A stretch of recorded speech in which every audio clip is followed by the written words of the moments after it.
বিহুৰ উলহ মালহেৰে মুখৰ হৈ পৰিল মুম্বাই। নমস্কাৰ, অসম নিউজ এক্সপ্ৰেছলৈ মই শবনম ইয়াছমিনে আপোনালোকক স্বাগতম জনাইছোঁ। যোৱা 19 এপ্ৰিল তাৰিখে মুম্বাইত ৰঙালী বিহুৰ উলহ মালহেৰে মুখৰ হৈ পৰিছিল পলৱা চিটি, য'ত মুম্বাইবাসী অসমীয়া গোটে তৃতীয় বাৰ্ষিক কেন্দ্ৰীয় ৰঙালী বিহু উৎসৱৰ আয়োজন কৰিছিল। এই উৎসৱে মুম্বাই তথা চুবুৰীয়া অঞ্চলত বাস কৰা অসমীয়া সমাজক একত্ৰিত কৰিছিল আৰু অসমীয়া পৰম্পৰাৰে পৰিপূৰ্ণ এটি দিন উপহাৰ দিছিল। উৎসৱৰ আৰম্ভণিতে পৰিৱেশন কৰা হৈছিল মুম্বাইবাসী অসমীয়া গৃহিণীৰ আখলৰ অসমীয়া জলপানৰ। কণমানি শিল্পীৰ কলাকৃতিৰ প্ৰদৰ্শনী আৰু শিশুসকলৰ বিহুবলীয়া নাটকে উৎসৱক অধিক আকৰ্ষণীয় কৰি তোলে।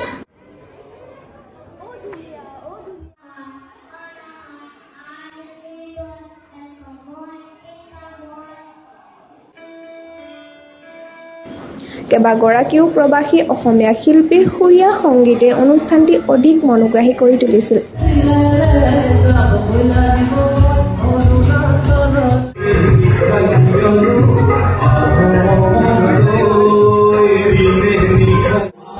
পালাৱা হুঁচৰি দলৰ বিহু হুঁচৰিৰ পৰিৱেশন উৎসৱৰ এক অধিক আকৰ্ষণীয় অনুষ্ঠান আছিল।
সন্ধিয়াৰ মূল আকৰ্ষণ আছিল জনপ্ৰিয় শিল্পী পুতুল দেউৰীৰ সংগীতানুষ্ঠান।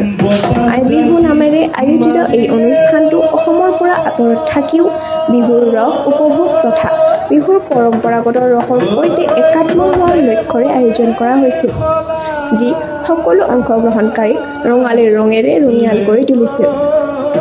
জড়িত থাকক অসম নিউজ এক্সপ্ৰেছ চেনেলটোৰ লগত। চেনেলটো লাইক, কমেণ্ট, শ্বেয়াৰ, ছাবস্ক্ৰাইব কৰিবলৈ নাপাহৰিব। লগতে কাষতে থকা বেল আইকনটো দবাবলৈ নাপাহৰিব। ধন্যবাদ।